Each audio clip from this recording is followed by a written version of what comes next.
What is going on, guys? Welcome back to the Throttle YouTube channel. My name is Quinn. I'm here with Mickey, and on the rack we have our new $300 ZX. So new to us. $300 ZX. Not new by a long shot. Yeah, she's a little rough and a bit of an eyesore currently. Yep.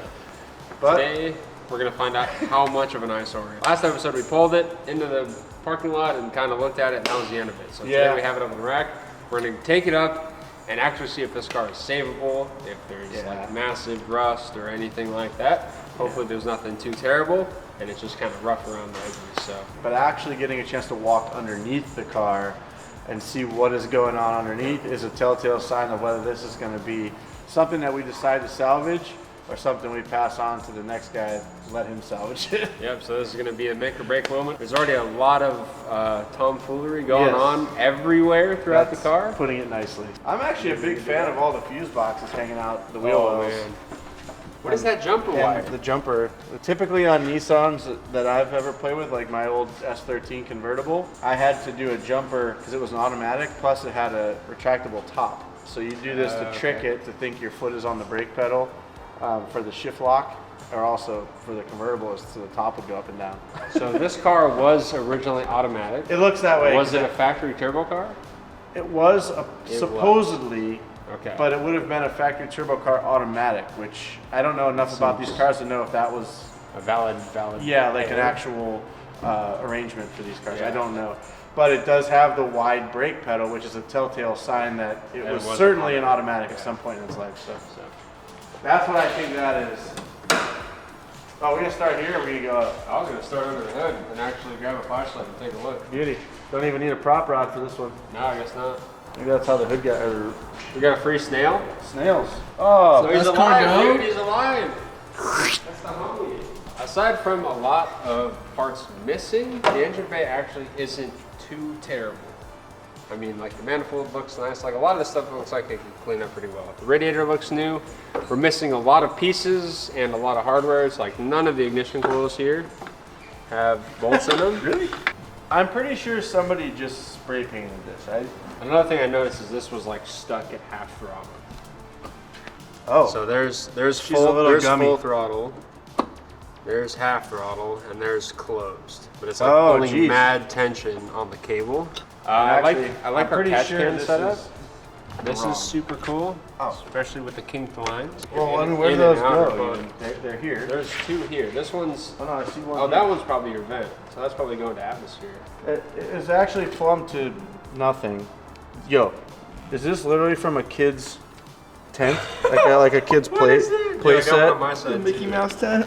So anyway, yeah, definitely not the way to do a catch can setup. This is not going to work for anything that we're going to build. Oh my God. Anyway, let's move on. The catch can is the least of our worries. That's going in the trash. Before we continue, I want to let you guys know that we're doing double entries on our Audi Sweepstakes for 4 days straight. So double entries to win our 2018 Audi S4 plus $20,000 of cash. Every dollar you guys spend on the website on merch or car parts or whatever it is going to get you 2 entries to win. Get entered, guys. Get a close-up of how this is mounted, tethered with speaker wire. Yeah, this is some Mad Max right here. Yeah. The electrical tape wasn't bad enough. Then you have speaker wire around your fan shroud to hold on to your catch can. I guess desperate times call for desperate measures.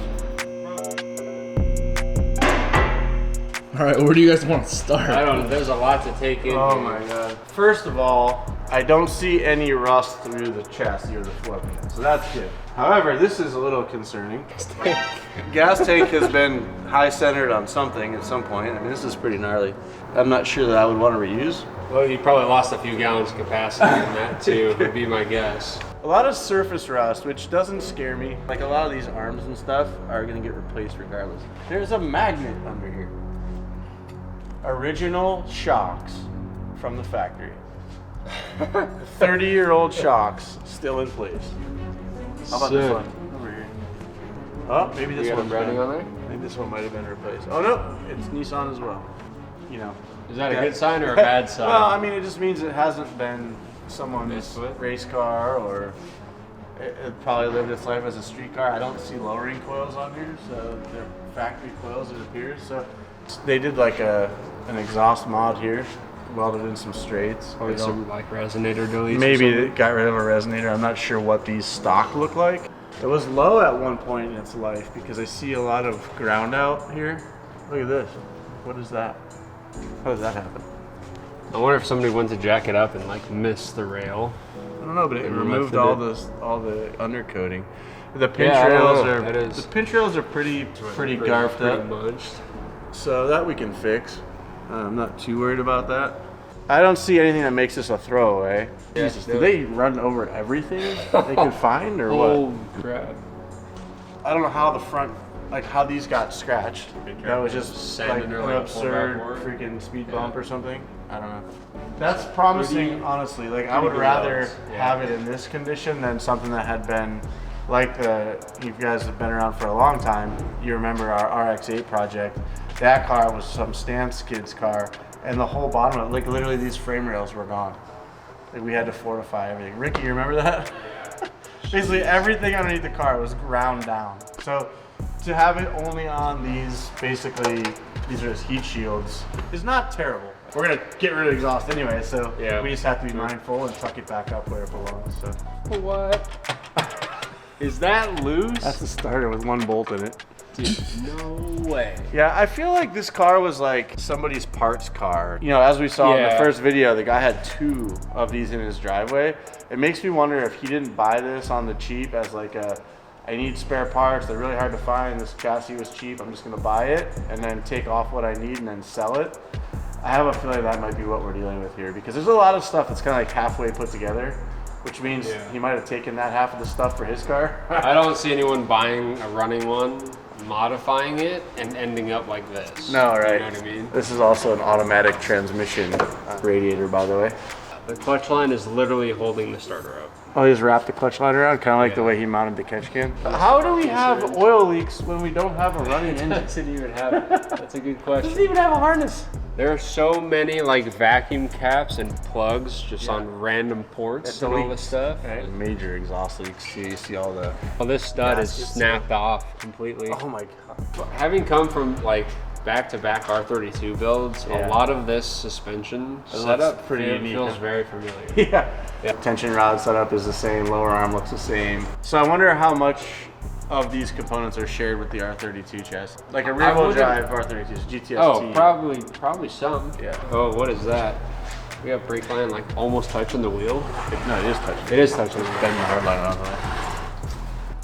I don't see any major red flags in here that says this is like a car that we need to drop off at the scrapyard. The chassis is definitely, we can work with it. There's a lot of things that need to be done, but it's definitely salvageable. It could lead to a pretty unique project. I think we can do it, yeah. Now the question, do we keep the VG in it? You know, I read the comments section of the last video and I was surprised at how many VG fans there are. My initial thought is no, because it does fill up so much of the engine bay. It is such a pain in the butt to work on, as Ricky mentioned in the first video. It just basically consumes the whole, it's like the engine bay was like shaped around the engine. Yeah. And everything sucks to get to. If you have to repair something, it's basically engine out. So for me, I'd rather put something in there that's, you know, we can clean up, tidy up, and make it so that it's easy to work on. I think we'll think about it like that with this and come up with an engine solution or drivetrain solution that's going to fit the car for what we're going to be using it for, and also the serviceability. Let me know down in the comments what engine you think we should put in this car. Is it VG? Do we stay with another Nissan engine? Or do we just go AWOL and put something else completely different?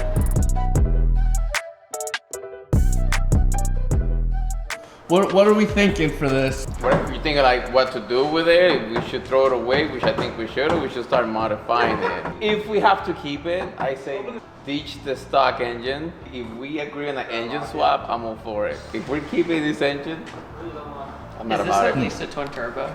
Yeah, so it was. It was a twin turbo. Yeah. So now it's NA. Oh, hi everyone. No, I've driven the NA1, twin turbo one, RB1. Yeah, it's a cool chassis. It just feels like you're encapsulated.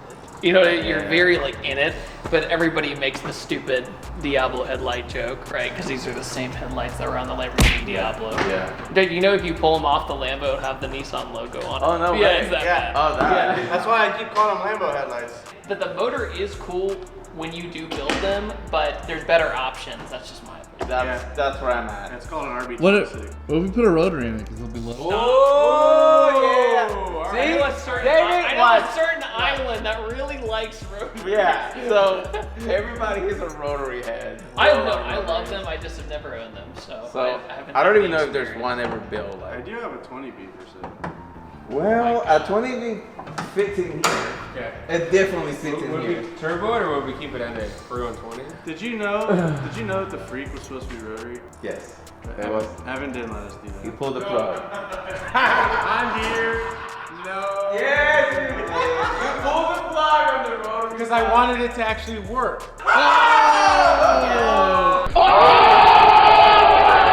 Shots fired. Wow. All my rotaries work. Ricky's rotaries are the only ones that I've known that have run for several years without any issue. NA20B, like 12,000 RPM on this thing. It's gonna be loud and it's gonna be Yeah, it'd be ridiculous sick. and it's gonna be the best car ever. It would be Yeah. sick. Oh yeah, 100%. I would like to make a statement. Out of all the builds that we've done, like the really rough ones, there's usually like one or two pieces that we end up using in the final build. There's The- nothing these- on this car we're using. What The headlights maybe. These? Oh, No, headlights. no, the fog lights. Fog light's broken. What? Oh no! I was so convinced. Usually it's like one. Can I rip this? There's, u- Exhibit in the house. there's usually like one or two things. The ice cream truck, we used the Nothing! We bought a whole nother van! No, but we used the roof from the first one. And the music box. The music box Oh yeah. was from the original That's ice true. cream truck. And then on the Supra, we used a decent amount on this, but headlights got cleaned up, so like Yeah. we reused something. It's just like a little, but most of the stuff gets tossed. Yeah. The good thing about this car is that if we do build this car and we strip it down, everything just gets to go in the garbage. We don't have to save anything because it's all bad. Yeah. Thinking it could be a Lemons 500. It has this. It's called the Lemons Endurance Race. It's a 24-hour endurance race. And you just make like the cheapest car you can and then just go race it for 24 hours. You trust this motor? No, I'm saying we'd have to work on it to get it working. We gotta get it working first. No, we can do it. That motor has to go. Do you think we could get this motor started? No. With a lot of wiring. With a lot of carb cleaner. We will be wasting weeks of our time to try to get this crap running. And I don't think it's worth it. I think it's worth just tossing it out and start getting that 20B ready to drop in. I don't disagree completely. We could have this thing stripped down, send it out for paint. Well, it's almost there. You could, or yeah. Nick is already working on it. I really stand behind my thought that this was somebody's parts car. I believe it Somebody too. bought I this think car, so, took yeah. off what they needed, and sold it. Because we're missing the little pop-ups that when you take the teeth out, the wind things. Yeah. They've been removed, and it's been recently. Look, it's like recently, like within the last probably couple weeks. Oh yeah. Like it's fresh paint under here. So somebody got this, took what they needed, and listed it for sale. Find There's me some cool that stuff. dude in blue certified body kit. All right, let's see what David thinks. It's from Bumper. That's all I got so far. Yeah. Yeah, that's clean. What is that? What company is that? Somebody sent Z1. us- So Twin Somebody Z sent Design. Look up their whole kit. It's pretty nice. Somebody sent this one. Yeah, today that's the one. on the throtlVIP group. Yeah, that was nice. I saw that like kit. it. I like kit that actually too. looked pretty good.